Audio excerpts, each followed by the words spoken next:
Hey, it's Pete here from the River Kings. We are on the Haw River Trail, and I found a beautiful little section, and we have a perfect fall day. And I'm going to do a tarp review today. It's going to be the UGQ Winter Dream.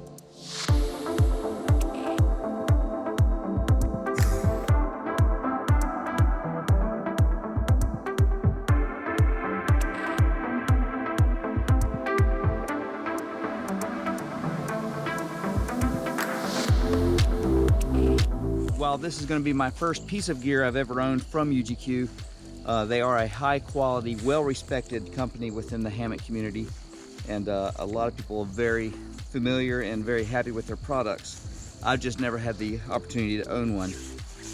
So the stuff sack is a little bigger. It can scrunch down a lot smaller than the stuff sack, but it's a couple different ways to think about that. It's a lot easier to get the tarp in this stuff sack. Like always, all the technical specs and all that is going to be in the description, as well as the link to the company. So if you're really worried about all the weight and all the finer points of the tarp, they'll be down in there. So I've got this tarp in the dark olive layup, which is my favorite. And again, this is the perfect color. It is a really good looking dark olive. Some people call it bark. It's just the perfect color for me. So first looks are good. I can tell it's quality. The stitching looks fantastic. And there's a couple features about this one that I really like. And so let's just get into it. Let's start by hanging it up. Okay, I got the tarp set up. This is the Winter Dream 13-foot ridge line. It's about 10 feet wide, which is pretty standard for what you can find out there on the market. Just kind of bears repeating what I'm trying to do here with this series is offer you a look at some of the best tarps made by the best companies that are making hammock specific tarps. And I'm gonna just go ahead and start with the one feature that sets this tarp apart from all the others that I've done in this series, is it comes with these factory installed snaps that allow you to seal the door. And keeping that door sealed will keep the airflow way down, and it'll keep your heat in the pocket of that tarp there. And that's gonna make a big difference for you trying to stay warm on a cold night. You don't want airflow. Everything you can do to eliminate airflow is what you need to try to do. Some people will try to tell you that tarps don't trap heat and that it doesn't matter. You don't have to seal it to the ground. You don't have to seal the doors. It's just to keep the rain off. Don't believe them. There's a lot of opinions out there. I'm telling you, I'm not the most experienced hammock camper that's ever lived, but I've got well over 1,000 nights in hammocks. And I'm here to tell you that sealing off airflow keeps you a lot warmer. This will hold heat in just like a tent will, and if you've ever been out tent camping on a cold night, you don't leave your door open. This will do the same thing. So if you can seal those doors off, it's gonna keep a lot of heat in on you. Okay, so the side tension pullouts are in a good spot. They'd work with being able to clip the door right in there on it. No issues there. I like how the patch is on the outside of the tarp, which allows me to seam seal the inside and get a lot better seam seal on it. Sometimes the patch is on the inside and it's really hard to get all that waterproofed. And you can do it, it just doesn't look as good as if you can just keep all that on the inside of the tarp. It does have the catenary cut. In theory, a lot of these tarps are meant to not go over the ridgeline. They go under it the way they design them. I like to put my tarp over the ridgeline. That's the way I do it. That's the way I've always done it. So for the ridgeline connector, they have these two little mini keychains, and they have those as well on the pullouts on the bottom. Work very easy for the way I like to do things. You can get other options to put on there, like the tarp tensioners or the D-rings, whatever you want. I just prefer that. Beastie D-rings here on the pullouts work perfectly. I also like the way they have the ridgeline grow gain sewed. It is a perfect hang. It doesn't hang weird. Sometimes the tarp, this has a weird fold on it one way or another, or it just doesn't, it's just not, it's just weird. This one is perfect. That grow gain stays vertical and then comes out into your attachment vertical. And it's just pleasing to the eye. And it probably doesn't matter a hill of beans, but I like it, and a lot of thought went into that, and it keeps everything in order. And it's a little attention to detail like that I notice makes me feel good about all of it. It's a pretty tarp. All right, so this side I have in the open configuration. The other side I have closed. I do that when I'm setting up the camp or during the day when I need to get in and out of the tarp. You want to just have it one side where you can just come in and out without having the doors. And these doors clip right in. They reach the guy out point on the side, so you can clip your door right into that, whatever system you're using to hold that out.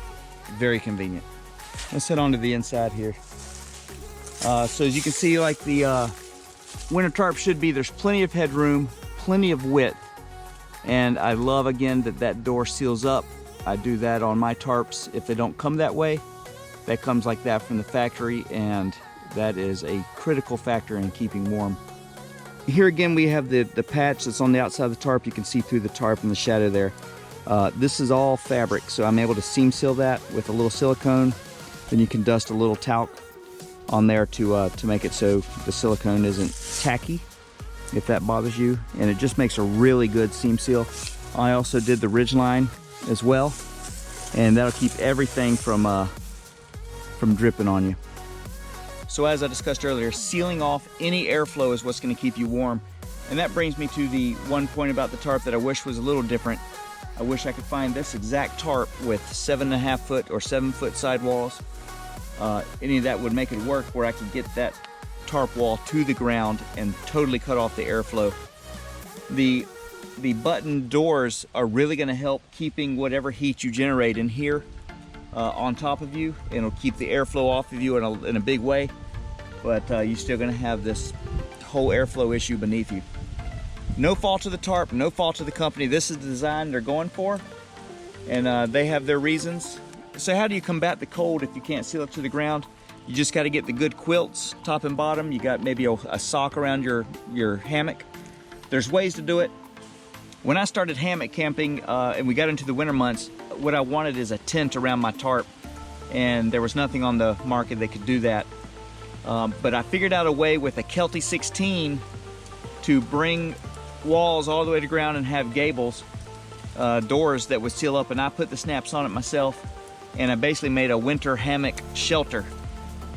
It's not lightweight, it takes up an immense amount of space in your pack, and for those two reasons it's not very practical for the ultralighter or the backpacker hammock camper, where space in your pack and weight are a big concern.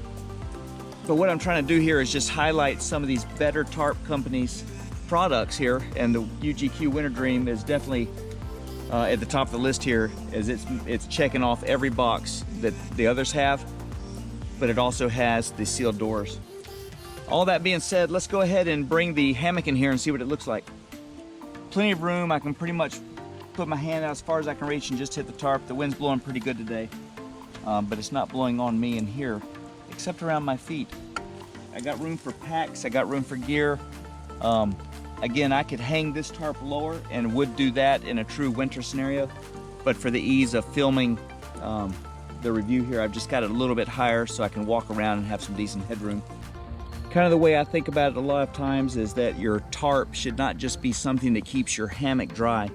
It should also be something that allows you to exist in a comfortable state, as comfortable as possible, in inclement weather. So if it was raining or snowing right now, I have plenty of room to cook, to keep my gear, to do all those things I need to do to live while I'm out there, not just a tarp covering just the footprint of my hammock and then everything else is soaking wet or muddy or what have you. And this 5 foot sidewall is kind of a good sidewall dimension for that. 4 foot is a minimal for me. If it's shorter than 4 feet on a sidewall, or 50 inches, somewhere in there, if it gets smaller than that, you're really not giving yourself any favors. So this is 116 inches, it's right at 5 feet, 2 inches short on either side, and that allows you to have plenty of space to keep your camp items secure, to do your cooking, to change, to just kind of get out of the elements and not be cramped. So that's something I'm looking for in tarp, and this is a good size for that. The hammock suspension slides right through the buttons, as you can see up there. So if I'll just kind of rock the hammock back, you can see the gap open up where the suspension's going through the gable in there, or the doors. When you hang directly, it pretty much just seals around. So when you're hanging your tarp, you just find the gap that naturally fits with your hammock suspension, and it'll slide right through there, no issues. It's too easy. If I was hanging lower, I would probably go up to the neck, so I'd want my suspension going through that top one, unless it was warmer and I was looking for more airflow, in which case I probably would not seal the doors, but there's a million ways to do this. I just wanted to show you what that looked like. Also, I like the longer ridgeline tarps. This is a 13, which I think for me is pretty ideal. So as you see, there's probably 26, 27 inches of space there. This is a seal poly tarp, 20 denier. It's just about the right thickness, the right toughness, and still maintaining that small, packable, and lightweight fabric there for you. It will not absorb water. It stretches less than the nylon, which is your other option. So you have seal nylon, seal poly. Those are basically your two options from quality tarp manufacturers. There are other options like straight polyester from cheaper vendors. You kind of want to stick with the seal poly, seal nylon if you can. This will not absorb water, and it will not stretch that much, if at all. So that's the advantages to the seal poly. The seal nylon is supposed to be a little tougher, has a little more stretch, and may absorb a little more water if you're packing up wet. I've had seal nylon tarps, never had an issue with them. Seal poly, probably considered by most to be maybe a little better, but again, the compromise, maybe not quite as tough, but it give you a better product for shedding water and for not stretching after setup. Once my camp's established, this is how I keep my tarp during the day. That side stays closed. I come in and out of my tarp on this side. This door stays kind of staked to the ground, and that's because this is the side of the hammock I use. It just makes my entry and exit easier. So at the end of the day, when you're ready to go in and button everything up, let me show you what I do. Unclip your door, come inside the tarp, and I won't be able to see in a minute, but you hook this side in, and then you just button up your tarp, and you're warm and dry.